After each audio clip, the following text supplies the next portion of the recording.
Alright guys, here's a video sample from the Vernee Mix 2. This camera, when I was using it indoors, I thought something was wrong with it, but now that I'm looking at it, the footage is actually really good. Tell me what you think. Looks like there's a lot of focus hunting going on, but I could be wrong. Let's check the zoom here. It has 4x zoom.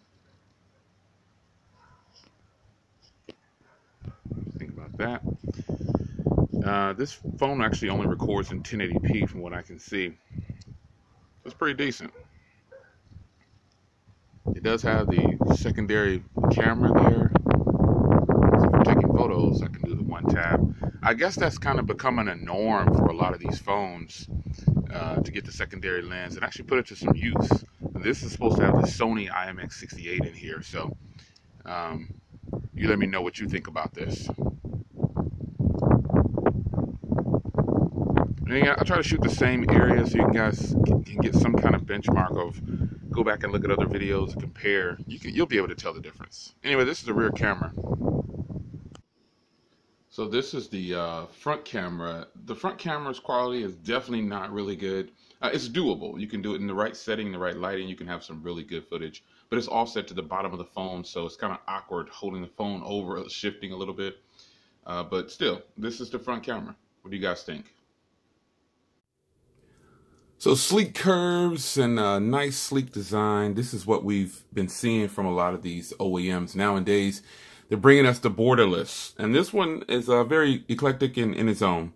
So let me point out the one fatal flaw that I found with this phone, which is a lot of the phones that I have that I get imported is, you know what, no LTE for the US. This one even only runs on Edge, but where I live at, Edge is kind of fast, so I could deal with it, you know what I'm saying, like throughout, if I had to just go out somewhere. As you can see there, I'm only rocking on Edge because I get the focus. Yeah, only on Edge. But it doesn't really bother me too much, you know, because obviously I'm on 5 gigahertz Wi-Fi because this phone has 5 gigahertz Wi-Fi. So this is a pretty solid phone. I've been actually using this for a while. So I just kind of combined the unboxing and my first impressions like I've been doing lately. So what's unique about this phone? It has 4,200 milliamp hour battery. This is a 6-inch Full HD display they're calling Full HD Plus. It's 2160 by 1080. It has a dual glass design, so you know you got a front and a back. And they did give a screen protector for the back, and I did put it on. It's looking pretty good. Then it came with one, and it also has a case. So this has 4 gigs of RAM and 64 gigs onboard storage. Now you can see it has these dual cameras back here, and it has the Sony IMX258. I think I said 168 in the video portion, but this has the Helio P25. So this doesn't run bad. It actually runs pretty good. It's nice. You can see the auto bright kicking in there. It's a pretty fast and fluid phone. The Helio series is good. It's not Snapdragon good, but it's actually really good. The screen to body ratio is supposed to be 93%, 93.07 to be exact. So this is a big phone. It's a little bit shorter than the Galaxy Note 8. I've posted pictures on social media, and so you get some idea. I'll probably take off this screen protector because I think it's more annoying than anything, you know, with the ghosting effect up here. But yeah, it's got a really thin grill up here for the phone calls, and the camera obviously is mounted on the bottom. But I found myself surprisingly taking front-facing photos. I didn't have to flip it all upside down. They came out okay. But when I want to take photos like this, I just kind of held the phone a little bit this way, and it worked. Kind of awkward, but still. So a quick spec rundown once again. They're claiming to have a 6-inch screen and a 5.5-inch body, and there you have it. It actually is, because this is a 5.5-inch display. But this is 18 by 9 ratio, and it's pretty much all screen like they say. I mean, it is what it is. So it looks really good. This is kind of not so much a pretty face only, but the front camera, I will say, only shoots in 480p. It's kind of weird. And the rear camera only shoots in 1080p. Kind of disappointing, but again, you get what you want. You get what you can stuff into these little phones. But I will say the footage that this produces is actually really good. I mean, it's really nice. So you can see for yourself. It's got a big battery. I mean, it's a good phone. It has a fingerprint reader on the back, as you can see there. It's got a premium build. It's got a metal chassis and it's got a glass front and back. It runs Android 7.0, GPS, Bluetooth 4.2. It's actually really nice. So I don't have any complaints at this point other than no LTE for the US, but I knew that going in. It's not like I'm getting these phones and I know that they're not, I know that, like, oh my God, it's not going to work. This is actually another great phone. And again, the price point is $157. So if you're a person that lives in Canada, you might be able to get LTE on this. And if you're if you're not in the US, you'll be able to get LTE. And I haven't tried it with Cricket, but I think it'll probably get service with Cricket 3G at least. But I do have Edge. I have my T-Mobile SIM card in there, and I've been using it. So, phone calls, text messages. It picked up everything, right out of the box. So they're claiming a fast unlock. I don't think it's the fastest unlock, as you can see there. I press it, flip it over, and then it unlocks. It's fast, but it's not the fastest.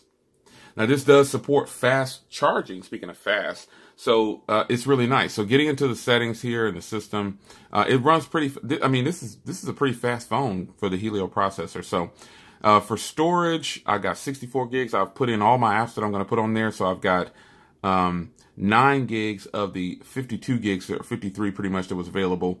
I've got 2.5 gigs, or 2.4 gigs of the memory, the RAM free. And I think this is why this is running so smooth. It runs Android 7.0. It's got a few gestures here. Let me get to them. You can actually swap these buttons down here. You can see you can swap them. Power button can end the call. Press the power button twice to launch the camera. And then you've got gestures here. Flip to mute and take a screenshot with the display. Yada, yada, yada. Now, one thing I did notice is that this is actually tuner. Like if you long press, like if you go up here and you long press here, you'll get into tuner, but they have it actually set as status bar out of the box. I can change the battery icon. I can make little adjustments like this that you normally would do in tuner. So they have it by default already on. So that's something that's pretty cool. I also noticed that when I'm in something, I can actually, let me turn the volume down here. I can go into split screen by just, I was getting ready to show you, by long pressing. And I don't know if that's something that's like a special, but if you long press up here on the volume button, it can take you right into split screen, which I thought was pretty cool.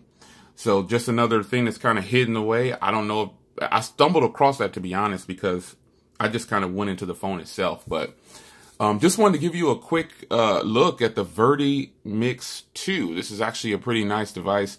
Actually, again, I have that screen protector on the back and the front, and I'll probably definitely remove it. It doesn't make it feel anything less premium. It just feels good. Now, they do give you a case in the box, and I did have it in the case, but I took it out for the video purposes. I don't really like clear cases on black phones. I just don't think it looks right. But it would have been nice to have a matte black case, or like one of those thin cases. And this phone does have a headphone jack, dual cameras, fingerprint reader, LED flash, the speaker down here, and microphone, and it doesn't have Type-C, but it does have an SD card slot. And that's pretty much the basis of this. I mean, for $157, this is a premium built phone. But if you're in the US, you're just going to be lacking with LTE. That's it. Other than that, this phone definitely competes with a lot of phones that are out, and it's a good purchase, man. If you're in, again, and I say it like that, if you're into these eclectic phones that are not available in the US, but you know you're going to get a very nice product. I mean, this is a very fast phone. It's really good. I don't have any complaints so far. I'm on Wi-Fi, so that's why I'm not complaining about the LTE at this point.